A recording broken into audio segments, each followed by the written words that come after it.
بيضايقوا مني جدا في الشغل لما حد يجي يقول لي مشكله اقول له عادي ماليش دعوه. يعني ايه ماليش دعوه؟ يعني ماليش دعوه بشركتك دي ولا بشركتك انت، لان انا اتعودت برضو ان مش كل مشكله تستاهلني. يعني ما ينفعش لا اضيع طاقتي ولا اضيع مجهودي ولا وقتي ولا اي حاجه على ان انا احل مشاكل الصغيره دي. اكيد في مشاكل تانية حجمها اكبر، محتاجه ناس اشطر، محتاجه ناس اكبر، محتاجه ناس بعقليه مختلفه.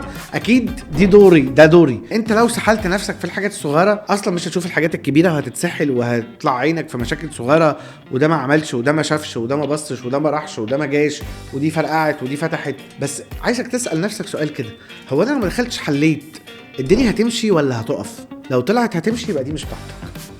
طب افرض هم حلوها غلط مش مشيت، مش بتاعتك. لو الدنيا ما مشيتش ووقفت حرفيا تبقى دي مشكلتك انت.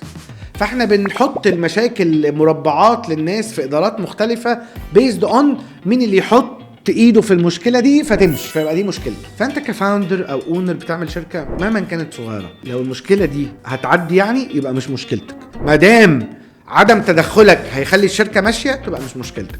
فما تحطش وقتك ومجهودك في مشاكل صغيره، بيسموها كده تشيب بروبلم. ما بتحطش فيها مجهودك ووقتك، وخليك لما المشكله تبقى تستهلك خش. لو عجبك الكلام ده اعمل لي كومنت هنا وهتلاقيني بطلع لك تاني كل يوم.